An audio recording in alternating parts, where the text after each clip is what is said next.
ఆయనకి రావడానికి బలమైన కారణాలు ఏంటంటే క్యాడర్ మీద హోల్డ్ ఉంది, మాస్ ఫాలోయింగ్ ఉంది. బెంగాల్లోని 294 నియోజకవర్గాల్లో 60 నుంచి 70 నియోజకవర్గాల్లో ఆయన కుటుంబానికి మంచి పట్టుంది.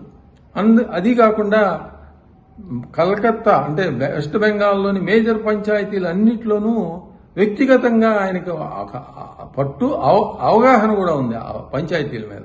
అంత ఫాలోయింగ్ ఉన్న వ్యక్తి అన్నమాట.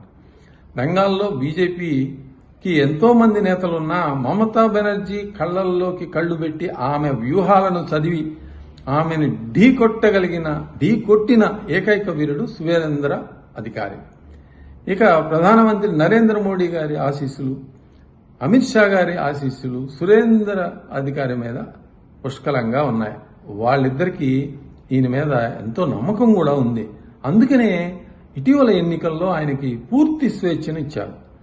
ఇక సామాజిక కుల సమీకరణాలు కూడా చూసుకోవాలి కదా ముఖ్యమంత్రి పెట్టమన్న తర్వాత.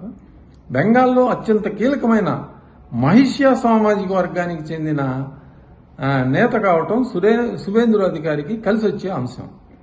ఈయన హిందువుల ఓట్లను ఏకీకృతం చేయగలిగిన సామర్థ్యం ఆయన బీజేపీకి విజయావకాశాన్ని తెచ్చింది.